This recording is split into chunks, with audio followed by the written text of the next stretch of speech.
This is Judy Shapiro, and today I'd like to introduce you to a block that I created in 2001. As you can see, it has an American flag, and it has twin towers. Of course, we all know what I'm talking about. This is a representation that I drew in the week after the Twin Towers. I happened to be in West Virginia taking a class with David Walker when the 9/11 events took place. And I was sharing a table in that class with a woman who was given an assignment to do. And lo and behold, she worked all night long, left the studio in the morning, and when we came in at 7:30 in the morning, she had indeed created a fairly large quilt completely off the subject matter. And what it was a tower building, and it had two twin towers, and from it flames were coming out and people were falling down to the earth. And we all thought, my goodness, what on this earth is this woman thinking? Well, it turns out that this woman lived in Shanksburg, Pennsylvania, and some of us went back to her room to make sure she was all right. And she said, no, I just need some time to connect with my 3 sons and my husband. I'm perfectly fine. I will be along. And before she got back to the studio, in fact, the first plane had hit.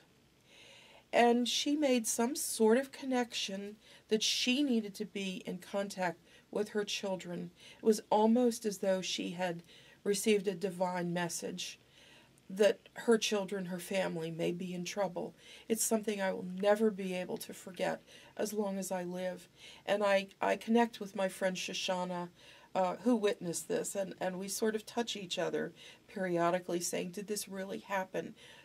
This account of this incredible spiritual awakening for this woman. So my husband and I were scheduled to go to New York the weekend after 9/11 happened, and of course it all happened on a Tuesday. I left on Thursday, came home, and as we drove to New York, I began to think about how would I represent 9/11 happenings in my yet unfinished Baltimore album quilt. And I thought, well, what symbols could I use? Well, certainly the Twin Towers were appropriate, certainly the American flag. And then I began to think about the flowers that I might want to represent. And typically we think of lilies, in this case, canna lilies, for the departed. The rosebuds for passion were very important. The little blue forget-me-nots I thought were very important.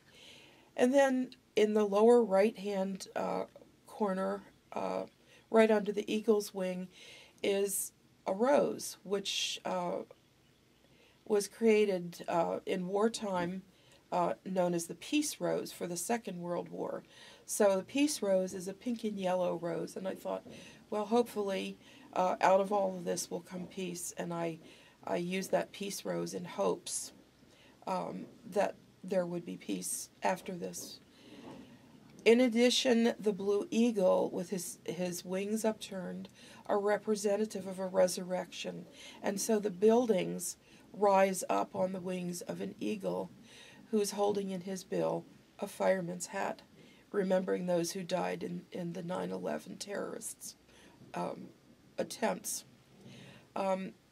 My husband suggested, and my Jewish husband is much better at scripture than I am, and he named the block Peace That Passeth Understanding in Memoriam, which I thought was a wonderful name for this block.